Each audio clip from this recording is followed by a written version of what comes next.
Na gut, Käferfahren ist eigentlich, man kann es eigentlich nur mit chillig und entspannt vergleichen. Also vor allem, wenn du den Originalmotor drin hast. Wir sprechen ja hier nicht von einem Rennwagen, wir sprechen ja echt von Cruisen. Es ist eigentlich irgendwie wie eine andere Welt. Man steigt vom Alltagsauto, ich habe einen relativ neuen Passat, dann steigst du hier rein und du hast erstmal nichts. Also du hast 4 Schalter und das ganze Auto hat 6 Sicherungen. Alles ganz simpel mit Plus und Minus, keine Servo, keine Gurte, eigentlich gar nichts. Aber genau das ist es eigentlich. Man arbeitet, man fühlt das Auto auch, die Lenkung. Sie ist mit den Jahren natürlich nicht direkt, man lenkt immer so ein bisschen hin und her, dass man gerade fährt. Aber es stört nicht. Es ist wirklich sehr entspannend und auch dieses Cruisen über die Landstraßen so mit 70, 80, manchmal auch 100, wenn man Bock drauf hat. Man kann einfach vom Alltag abschalten. Und genauso ist es auch mit den anderen Verkehrsteilnehmern. Fährst du mit irgendeinem anderen Auto 80, dann hupt dich jeder an, weil du ein Idiot bist, auf gut Deutsch. Und bei dem Käfer überholen sie dich einfach und lachen, grinsen, zeigen dir einen Daumen hoch und keine Ahnung. Und das macht den Charme irgendwie aus. Genauso, wenn du durch Ortschaften fährst oder selbst auf der Autobahn.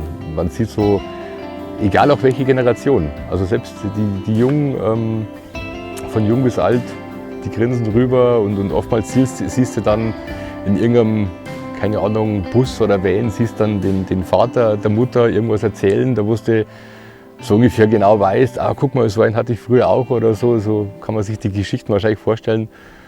Und ist einfach schön.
Ich heiße Alex, komme aus Oberbayern und stelle euch heute meinen 63er Käfer vor.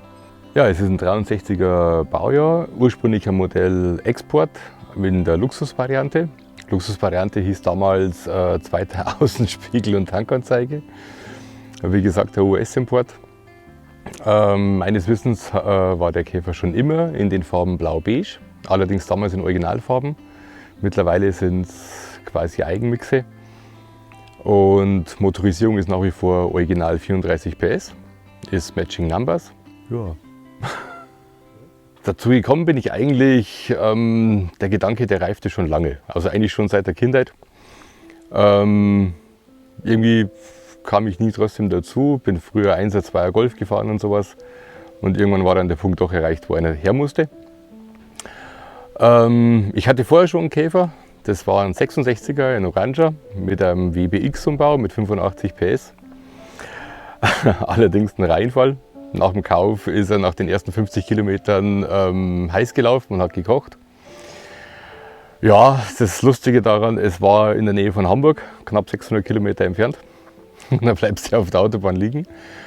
Und ja, irgendwann dann heimgeschleppt und aufgrund auch technischer Mängel und auch Unwissen damals haben wir wieder verkauft. Und dann ging die Suche von Neuen los. Und dann bin ich mit meinen Kumpels eigentlich quer durch Deutschland, also auch wieder von Osnabrück über Stuttgart, über Berlin, überall hingefahren.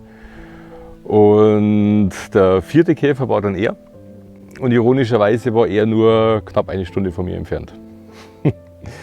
Im ersten Winter ging es dann eigentlich daran, Tieferlegung. Wir haben dann ein Airride eingebaut. hinten vorne komplett.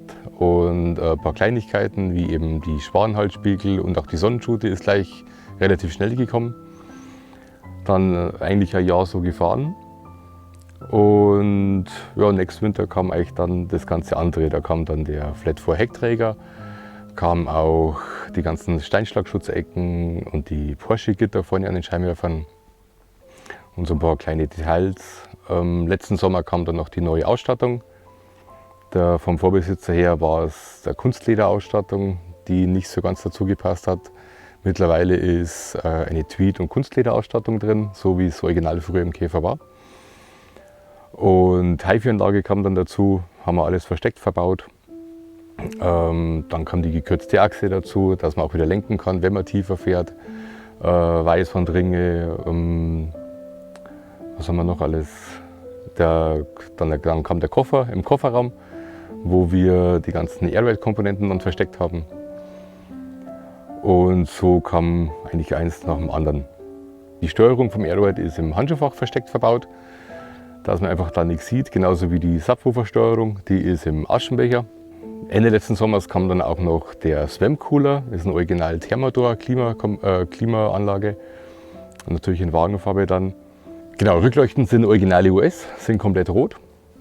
In dem Fall sogar legal, da die orangen Blinker erst Jahre später gesetzlich vorgeschrieben waren.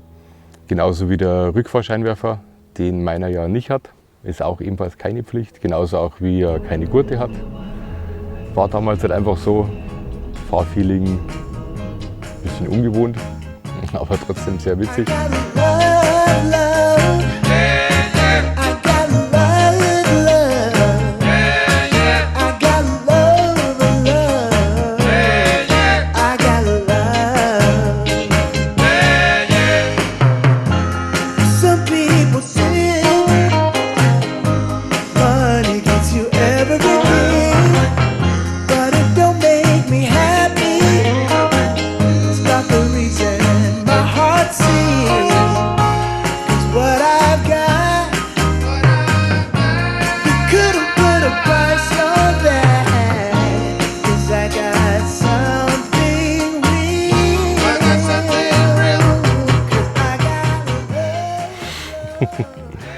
Das ist vor allem dann immer sehr witzig eigentlich bei Polizeikontrollen.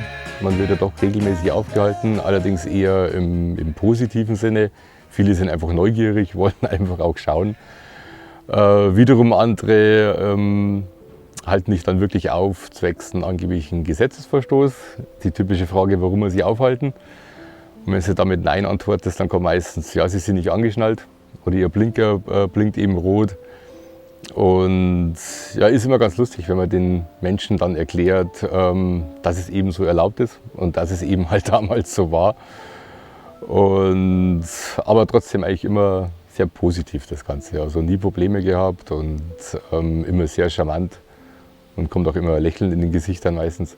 Das Auto wurde 2001 wurde das schon mal restauriert, wurde dann damals auch in einem neuen Blau-Beige-Ton lackiert. Diesen Winter jetzt kam das komplette Blau nochmal neu, weil wir letztes Jahr einen Sturmschaden hatten. Das heißt, wir hatten einige Kratzer und Dellen an dem Auto und beim Lackierer hatten wir dann Probleme, diesen Blau-Eigenmix vom Frühjahr wieder hinzukriegen. Darum haben wir uns dann entschlossen, das komplette Auto, sprich das komplette Blau, innen und außen neu zu machen. Das Beige ist nach wie vor das alte, das wollte ich lassen. Und in dem Zuge kamen dann auch gleich ein paar Cleaning-Arbeiten, also sprich die Motorklappe hinten, die ganzen Löcher von den alten Kennzeichen wurden verschlossen und auch so ein paar Macken, die einfach die letzten Jahre durchs Fahren gekommen sind, wurden einfach ausgebessert. Das Motiv an der Seite war eigentlich eine Schnapsidee. Ich habe immer wieder die Überlegung gehabt, dass diese Zweitonlackierung zwar schön, aber vielleicht einfach ein bisschen langweilig ist. Polieren, also lackieren bzw. Airbrush kam nicht in Frage, weil es doch immer wieder mal passiert, dass es irgendwann nicht mehr gefällt. Ich habe mir dann eine Werbefirma gesucht und zusammen mit Kumpels ein bisschen philosophiert und so kam man dann auf die Idee von einer alten Werkstattwerbung. In dem Fall natürlich eine imaginäre Werkstattwerbung. Aber da Joker eigentlich seit vielen Jahren schon mein Spitzname ist, kam es ihm zu der Idee mit Jokers Garage. Der Hintergrund ist ein Käfertacho, genauso wie eben dieses alte Pin-Up. Und so nach und nach kam dann mit Ideen von Kumpels, mit eigenen Ideen und auch der Idee von der Werbefirma kam das Ganze dann zustande und passt gut dazu, finde ich. Der Vibrator ist eigentlich ein recht lustiges Gimmick. Ich habe den irgendwann mal als Kind bereits, habe ich den auf irgendeinem Käfer mal gesehen und sogar mal auf dem Ami-Treffen gab es auch welche, die den hatten und irgendwann wieder drauf gestoßen. Und es gibt halt jetzt wieder Firmen, die den anbieten. Und die Grundidee eigentlich dahinter ist, dass ab einer gewissen Fahrgeschwindigkeit, also man redet so von 80 bis 100 km/h, dass der Vibrator die Insekten und den ganzen Fahrträger von der Windschutzscheibe fernhält. Fairerweise ist es eine theoretische Idee natürlich. Bisschen was hält es ab, aber in erster Linie ist es Optik natürlich. Also es ist von der Kindheit an, meine Eltern hatten einen, wie wahrscheinlich fast alle Eltern irgendwann einmal. Und bin auch da auf dem Rücksitz mehr oder weniger groß geworden. Das ging dann eigentlich weiter, wo es dann mit dem eigenen Schrauben und Hobby angefangen hat. Die ersten Treffen und so weiter. Ich bin so die mit 1 und 2 Golf groß geworden und mittendrin steht dann wieder irgendwo so ein Käfer. Und egal ob Call-Look oder damals schon so tief es ging und war immer irgendwie sehr interessant. Und irgendwie war auch kein Käfer wie der andere. Es gab ja, alleine von den Baujahren gibt es ja Unterschiede, von den Stilen gibt es Unterschiede. Und es ist einfach diese runde Form. Also ich habe früher immer diese eckigen Autos schon geliebt auch die haben Charakter. Aber das Runde vom Käfer ist eigentlich, keine Ahnung, darf man schnuckelig sagen. Und ich glaube, das war es einfach. Das hat es einfach irgendwie angetan.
Ja gut, den größten Dank natürlich an meine Kumpels von Moosbach Customs, Schrauberkumpels, Freunde, seit vielen Jahren eigentlich schon.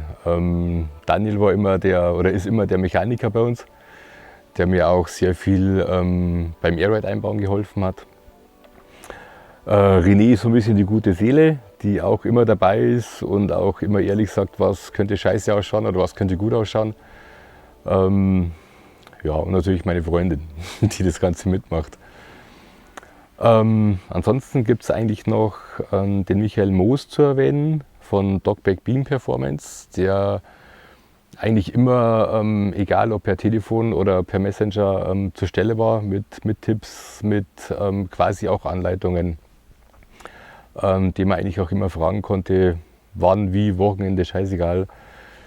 Auch der Emanuel Jäckel von Airseed Performance, von dem ich auch die hinteren Dämpfer habe, ist im Prinzip das Gleiche, war auch immer zur Stelle und auch auf die Empfehlung von seinen Dämpfern, ich kann es immer nur weiterempfehlen. Ansonsten gibt es noch die Firma ACS, von der auch viele Teile vom Fahrwerk sind. Einfach vom Service her, vom Liefern her, auch von der Passgenauigkeit her. wo man sich eigentlich nie groß beschweren konnte. Und mit Sicherheit auch ein paar andere Menschen, die hier und da ihre Kleinigkeit dazu beigetragen haben.